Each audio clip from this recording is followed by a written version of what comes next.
You're listening to Victoria Podcast.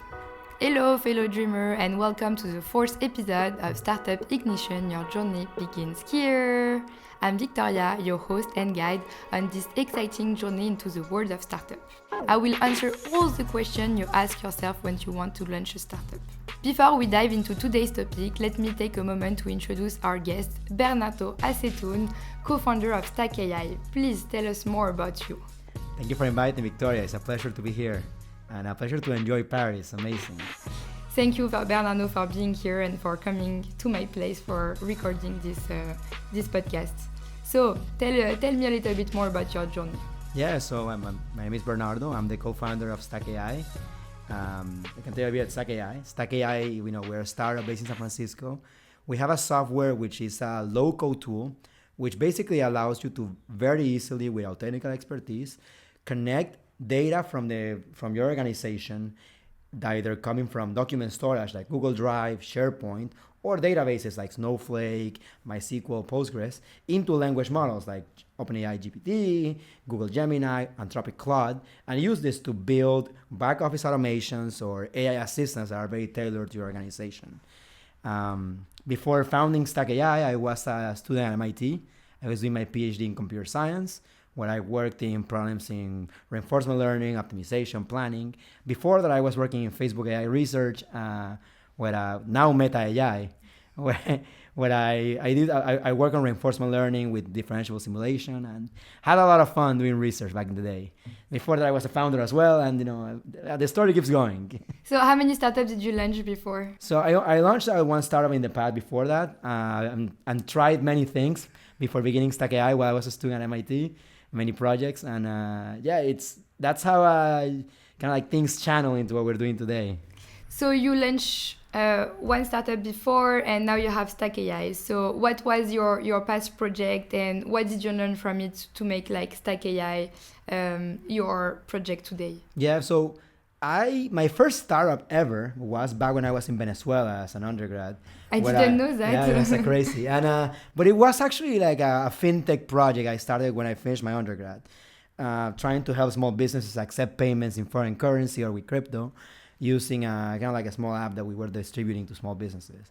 We actually grew it to support 5,000 businesses in the country. Nice. But I left it so I could go to MIT to do my master's and then go on to do my PhD. But that was actually a very rewarding experience.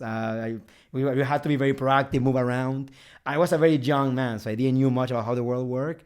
And after that experience, I always was left wanting more. When I was in MIT, I kept trying many things. I was trying to do algorithm tools for warehousing, logistics, manufacturing.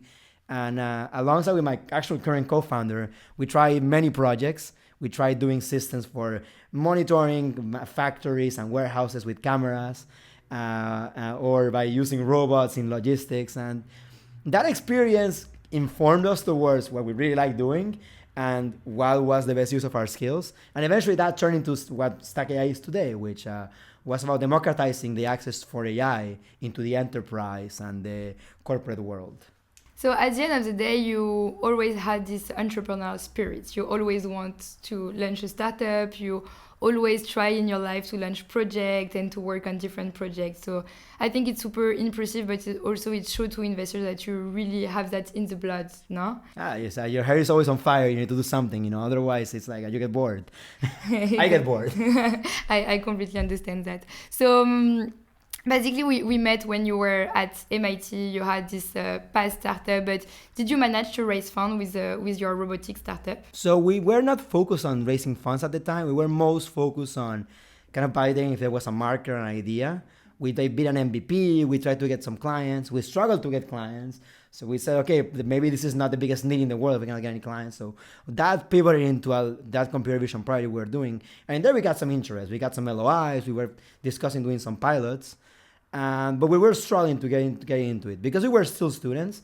We weren't really focused that much into turning this into a long-term business. But towards the end, we were doing the computer vision startup. We actually, meeting with investors we knew from the Boston area, managed to get our first pre-seed check from a fund coming out of Harvard Business School. And that was our first experience with VC in the US. And as we decided to move away from that idea because we found it wasn't a good fit for us as founders based on our backgrounds and our expertise, and the fact that we realized and that we could do something much bigger with our experience in AI or helping people adopt AI, that's how we decided to move away from warehousing, computer vision, robotics, and start looking into the things that we actually were good at, which was, okay, let's build software and software that can really help others access this technology from which we have built this expertise. Okay, yeah, makes sense. I think software is much more scalable overall, so it's a good idea. And today, like AI, it's a big trend. So you make your right choice. What's the big difference you saw from your past startup and StackAI? So there's a few things. I would say that the biggest difference we saw with this startup was that we could get Stack AI into the hands of people and get feedback very quickly. And that's extremely helpful because before you raise funds, before you like hire a team, before you're doing anything, the most important thing is knowing if you're building something people want. And that's really hard. It's very hard to know what the market wants. It's very hard to know what's a real problem and what's like something that's just an inconvenience or you don't understand well. And until you put whatever you're building into someone's hands, you don't really know. So with StackAI, we really got into a spot where we could do this. And we were doing it working with something that was really our area of expertise. And that helped us navigate quickly and iterate quickly. We also pivoted many times from the initial idea of StackAI onto what we have today. So I think that was a consequence of us being able to listen to customers or to users, and from this very quick iteration loop, figure out what the people really want and what was really needed by the market. So now you found what people really want and really need. Like, how do you find these people, these customers? Yeah, so that's a good question. I mean, I don't know if we find exactly what people want, but so getting into that direction, I would say we were very aggressive in reaching out to people. Whenever we had an idea, we said, okay, who could be a potential customer for this idea? Is it a director of engineering? Is it a CTO? Is it a VP of engineering? Let's find who they are. And the moment we got a hypothesis for who could be the customer or the paying person within a company that could use it, we would super aggressively reach out to a lot of people on LinkedIn. Hey, we're MIT students. We're building this product. We're interested in this problem. Would you give us some advice? Meet with us for 15, 20 minutes. And, reach out to 1,000 people and 10 respond. And from those 10, maybe one will become your customer. But hey, someone actually is going to use whatever you build. So you're going to get feedback from that. And by getting feedback from that, it's going to become much better and you're going to understand how to sell it better. And then you're going to be able to get more and more. So that was the way that we started. With this current iteration of StackAI was a bit different actually, but it kind of channeled from there. Okay. And I know you are being part of Y Combinator. Like, what did you get from there? Like, did that help you to get customers? So absolutely. So actually, Y Combinator has been an amazing community and resource. We came to Y Combinator after we finished grad school, when we finished our PhDs, like literally the week after. And it was a good way to immerse ourselves into the startup world. Because coming out of a PhD, me and my co-founder were both people that spent 5 years in a lab. We have been doing AI for the past 10 years. So it's not that we have been from the inside the corporate world, like navigating crazy networks or being very hands-on with projects and understanding how the startup ecosystem works. Y Combinator is an amazing way of immersing yourself into the startup ecosystem, knowing how things work, knowing who is who, understanding what are the common pitfalls, and the amount of advice, the quality and amount of advice you get from them, plus the community and the continuous engagement you receive from them is extremely valuable. I would say that maybe if I did a second startup, I would probably even do it again. Even though they take a lot of equity, it's a really valuable resource. And the work you do with them, even though it's very intense, it's also very directed towards you being in a place where you can get lucky or you can try things. Because one of the biggest philosophies that they have is that what makes a startup successful is the fact that you can iterate quickly, try things quickly, but do it in high quality. Like it's very as much assumed by people that you can just throw things at a wall and eventually something will work, but it's not like that. You have to take good shots. You need to find a problem, research it, talk to users, build an MVP, get feedback from there, launch it, and take a good shot. Maybe that won't work, but if you do that process well, 3 or 4 times, you will hit something that is really valuable, and that can be very successful. So for me, that's like the first thing, kind of like do an iteration loop towards getting what they call product market fit, building something that the market wants and people want. It's something where Y Combinator is extremely helpful, and the advice you get, the community you have around you, really pushes you towards that. Super interesting. Yeah, I think like you're completely right. Like to find market validation is the most important, and to make sure like you can iterate quickly, and also to be persistent.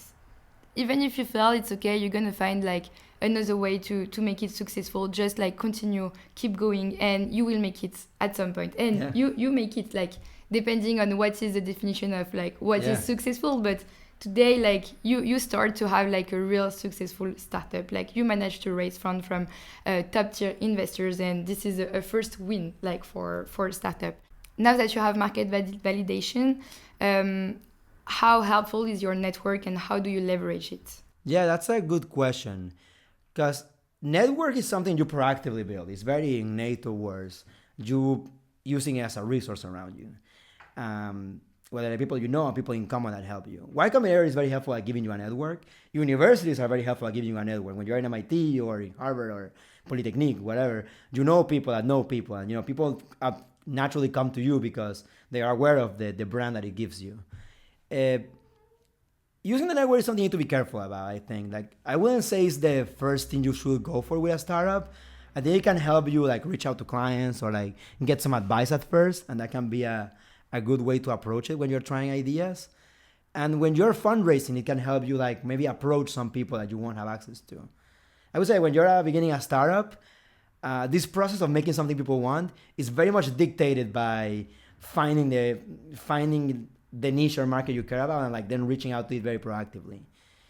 And perhaps the place at the beginning where the network is the most helpful is towards finding a good co-founder or someone you can work with. And that's where universities are very helpful, or like these companies you work with. Like if you work at Facebook or Meta or Google, that's where it really can have an impact on you at the beginning. And then it can become helpful for other things, getting clients, investors, advice, all that. Did you meet all your co-founder at MIT? So I have one co-founder. Yeah, we met at MIT. It's funny. We actually met around the first week of MIT classes when we first started our masters together.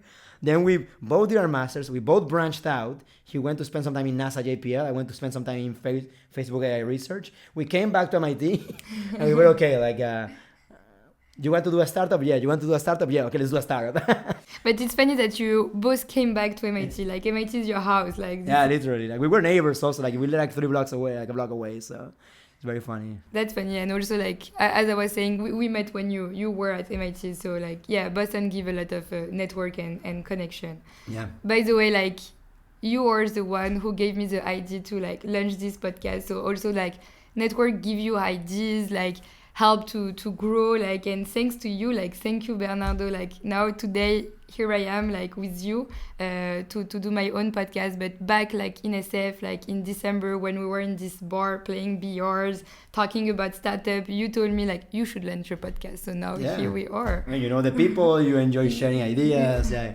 you enjoy connecting with new people, it makes sense. Yeah. And but it's true, like network helps you with that, helps you brainstorm. And it's very hard to say, what makes someone successful building a network. I think that it kind of comes naturally. Like you position yourself in cities or institutions where you naturally will meet interesting people, and that creates a network around you. Also, I don't know, like there's family, friends also helps, but. Yes, yeah. Family, friends help a lot. And if I met you at MIT, it's because like I had a lot of people from my high school who went to MIT, and that's why I had this big network at MIT. It was thanks to my high school. And after you extend, you go to events, you meet friends of friends, you go to dinners, and I think the tech world in the US is super small, but also like in Europe. And so at the end of the day, you meet people and people and people. Last day I was at an event and we were talking about SF, and I was saying like, yeah, my second guest will be Bernardo, and all of them were like, oh, do you know Bernardo? And they were like, oh, you know Bernardo. Like, so everybody knows you. And this is the power of the network. And I think absolutely. that's how you make also your startup successful, when people start to hear a lot about you and what you're building, right? Yeah, absolutely. And I think when you naturally like seek advice from people, or when you naturally try to learn a bit about their experience, that also helps. Because you can reach out to someone if you want help. And more often than not, people will help you.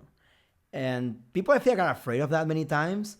But I feel that everybody that has put a lot of effort towards building something or achieving something will know that there's a journey there that it requires a lot of insight, and they're happy to share that insight over time.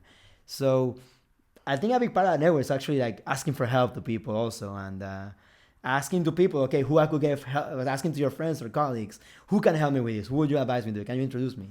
That will help. But at the end, it all comes from being very proactive, I think, in a big part. Okay, super interesting. Yeah. It's second time you mentioned like you need to be proactive, and I think it's really a secret here. Yeah. It's a big secret. So can you give us like the best advice to make a startup successful? Like what's really your secret sauce? Like what did you put here in StackAI? To be proactive.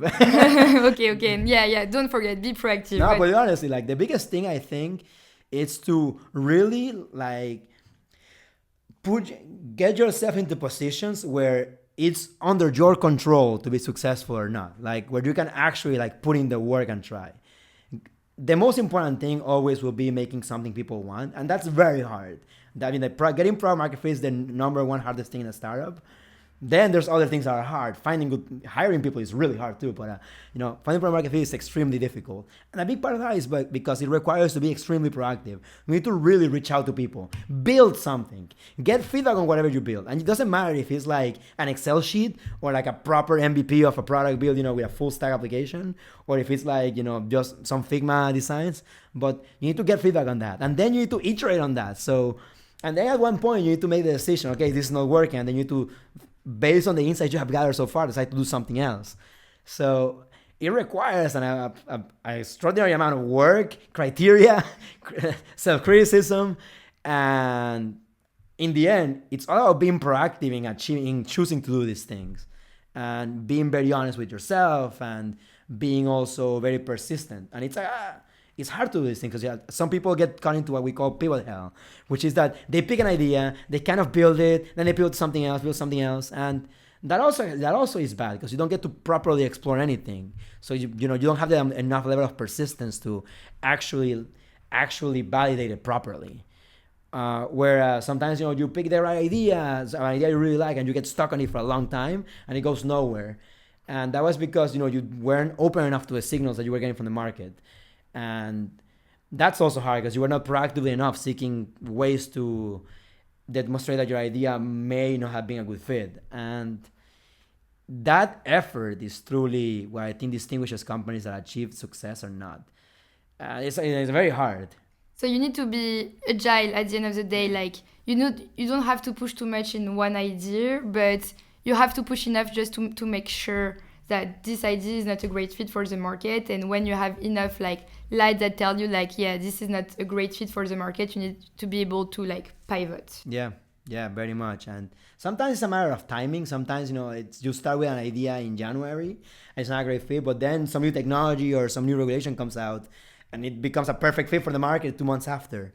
So there can be many external factors. And I think that's also what makes it really hard. So at the end, it will be a matter of you trying things, but also putting a lot of effort to find what are the right circumstances where you can thrive. I think a big part of that is getting yourself in a position where you can get lucky. I learned this advice from Dalton Cowich, one of the partners in YC, that being in that position of being lucky, it's what makes a startup succeed. Why was Facebook successful? Because Mark Zuckerberg, all these kids that were around him, they were all amazing programmers. They were all really amazing at like sharing ideas. And they were in Harvard at the right time where people wanted a social network that was better. They were at the right time in which people across the country could adopt it. And at the right time in which the internet was becoming fast enough and widely adopted enough that you could create something like Facebook. So getting yourself in a position where you can get lucky like this is really very valuable. And that can come from many things. Being from the fact that, hey, you worked in AI for the past 10 years. And now is the time in which AI is actually getting a lot of demand. Or, hey, you have been living in a city where there's a lot of startups and investors and other people that could be your potential co-founders or employees. That gives you a lot of that gets you into a position where you can get lucky. So stars needs to be aligned. Yeah, absolutely. That's for sure. But you can get yourself in a position where it's more likely for them to be aligned than not. That's true too. So tell us more about your fundraising. How much did you raise? From who and how? Yeah. So our fundraising process was interesting. So we raised a year ago $3 million led by Gradient Ventures. It's the Google AI fund with Congrats. participation. Thank you. And with participation of Y Combinator, participation of Soma Capital, Epacon Capital, True Capital Ventures, BitBC, and many angel investors are also joining. For instance, the CEO of Lambda Labs, one of the biggest GPU providers. Why did I not join? We didn't talk. But for instance, like I think that when you raise funding, you need to first of all know you need the money.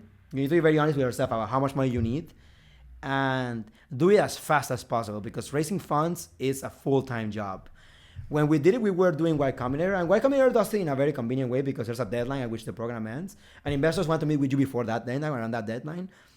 So we cannot organize everything so that it could be, so it wouldn't take us much time to continue working on the product while we're doing it. Probably the best advice I can give you is, if you have a list of investors, get a block of 2 weeks, meet with all of them in that block of 2 weeks, have conversations with them, show them your product, give them a pitch, and 100 will say no, but if one says yes, that's enough.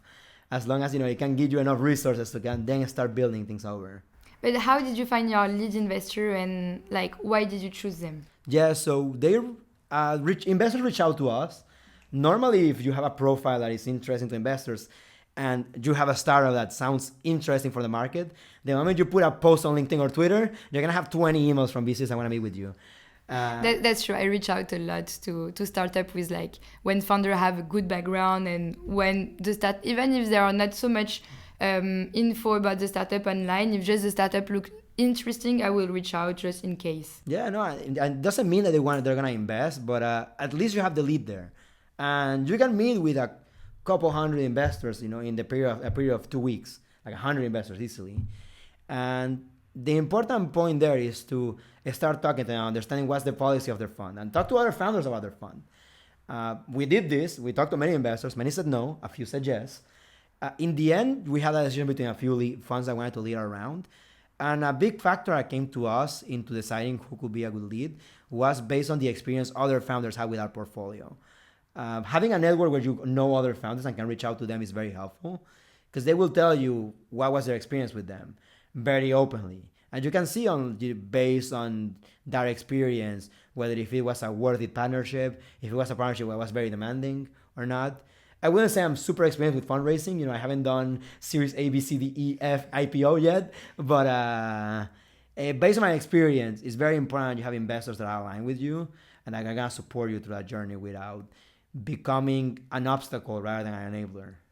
Okay, super interesting. Thank you so much, Bernardo, for being here. It was a pleasure having you on my podcast for my 4th episode. Absolutely. Thank you so much for inviting.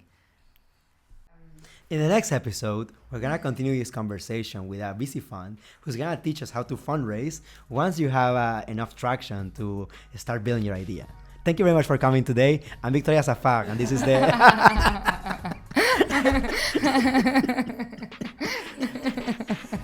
I want to keep him. We may do a podcast from now on. We will continue this discussion in the next episode with a VC investor, and we will teach you how to raise funds. As we wrap up this episode, please remember to be proactive. Thank you for joining us today. If you enjoyed this episode, and I'm sure you did, please don't forget to subscribe and to leave a review.